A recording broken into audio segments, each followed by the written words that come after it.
You never hear it from offensive linemen, but our guy Jeff Saturday, who joins us on the Shell Pennzoil Performance Line, he went straight diva. He's like, you better put me in this segment of the show because I got plenty to say.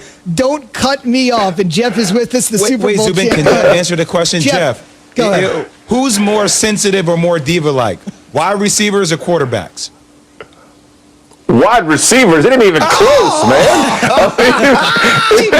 Okay, so it ain't even close. You're gonna ask a guy. You're gonna ask the You guy. just told us to ask Hold on. him. No, I know I did. But you're gonna really think to ask this guy who protected quarterbacks for a damn living. Who's more sensitive? You're going to ask him that, and you really think he's going to go against QBs and Peyton Manning? Peyton Manning, one of his best friends, man. You think he's going to give you the goods on Peyton Manning and Aaron Rodgers? Come on, stop. Sounds sensitive, Key. No, I'm not sensitive. I'm joking. Jeff knows. Hey, listen. Listen, Key. We know now. We know them receivers. First of all, you're always open. I've never heard a wide receiver ever think they're covered. Them dudes can have triple coverage. They're still always open, and they're coming back to the huddle complaining about they ain't feeding me. They want to feed somebody. They ain't trying to pay me, man. They ain't trying to pay me. That's every good wide receiver you ever played with, and that's what you want. But that's what makes them great. Oh, going back to the huddle and saying those things.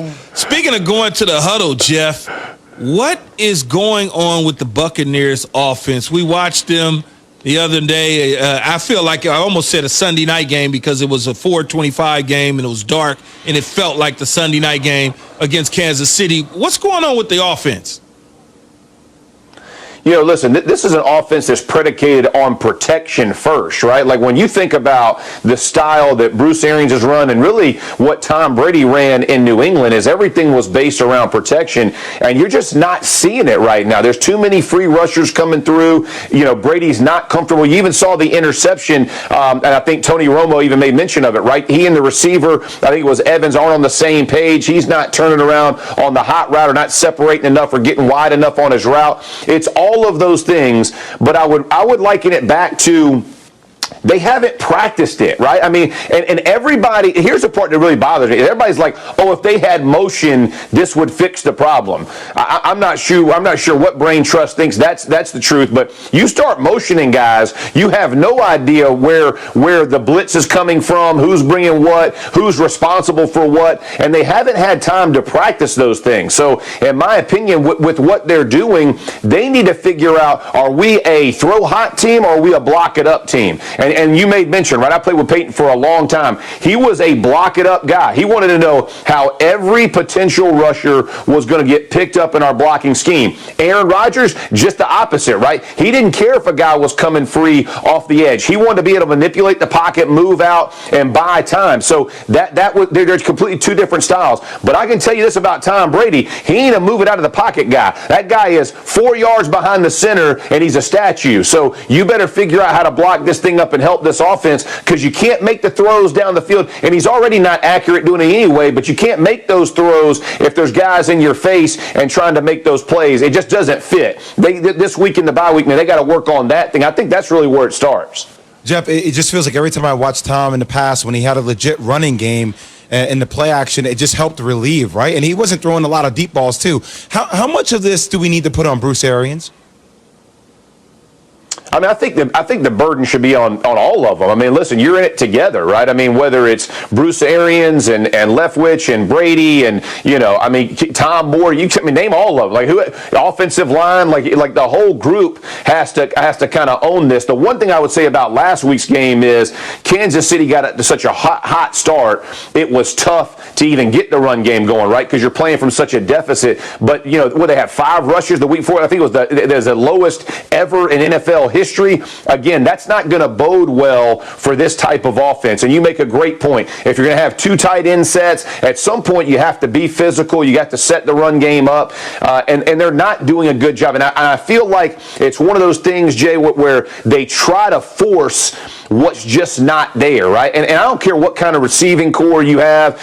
At some point, you have to find rhythm. And when it's 3 and out and turnover, and you see guys, you see the pressure kind of that Brady's feeling and everybody's feeling. I mean, just look at how dejected he looks on the sideline. Like, that's not what you're used to, right? You're used to a guy coming over, hey, we're going to fix the problems. They're not doing that right now as a group, and I think they should all share in the burden. Oh, I had Evan in my ear. Sorry. That was our producer, Jeff. I'm sorry. I had our producer in my ear, and I was trying to listen to him and listen to you at the same time. Let me ask you about last night, though. What did you see from Carson Wentz to that offensive line of the Philadelphia Eagles? We know, well documented, they've had 10 different exchanges and groups and all those sort of things. They lead the league. We get all that. But what did you see from the quarterback? Yeah, he is not helping his own situation, right? So when you're getting sacks, that's offensive line, it's running backs, it's receivers running routes when they're supposed to break their routes off. But there's I don't think Wentz is confident in the game plan being called, so he's hesitant on the throws, right? And then he's been inaccurate on top of that. So now he doesn't want to let it go. He's trying to protect the football and not turn it over. Y'all made the joke about Levy, predicting an interception, and it's true, and I think Wentz feels that. So what's he going to do? He's going to hold the ball and just eat it, right, and take sacks. So you're going to see those sack numbers go up.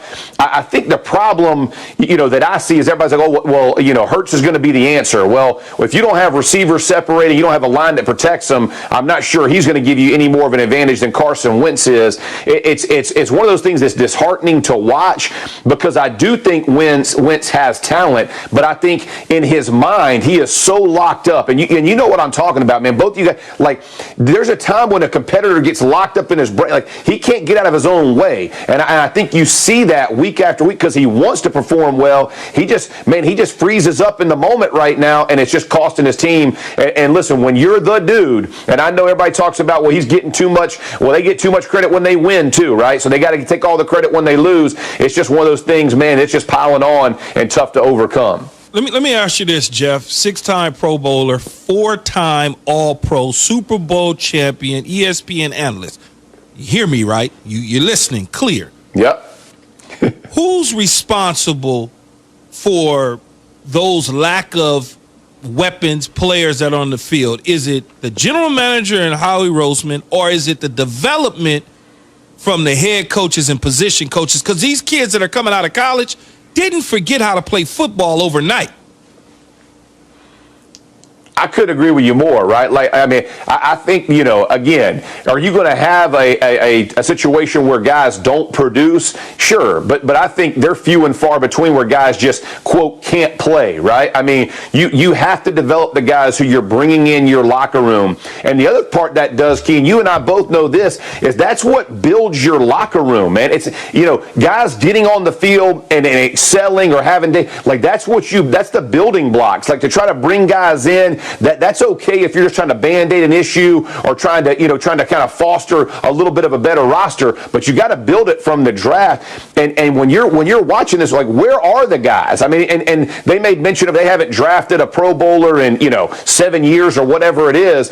Well, some of that, man, there's some undrafted guys who have gone to Pro Bowls, right? Like, you're looking at one. Like, you don't always have to be build your program from within and develop these guys. And that part is as much on the staff as it is on the front office. At some point, you have to develop the guys who are in your locker, not always look to the next, or we're going to draft some other guy to replace him. The guys who are there have to effectively play, and there's just nobody who they're building, and that's a tough place to be in if you're the Eagles, man, because it looks like the whole organization is just kind of out of sorts. Mm-hmm. No question about it. He glossed over it, but we should mention Jeff went from undrafted to Super Bowl champion, and the Eagles need to find some of those diamonds in the rough the way Jeff accentuated his career as a champion. The Eagles are looking for those dudes. There's no doubt about it. I don't like Jeff no more. Why? Because he speaks the truth. Thank you, Jeff. You guys got a good win over UNLV last night. Congrats, man. Hey, you know what? I knew you'd be back talking now, dude. Don't try to. That was a softball. We never talked about Carolina beating up on them Dukies football-wise a couple weeks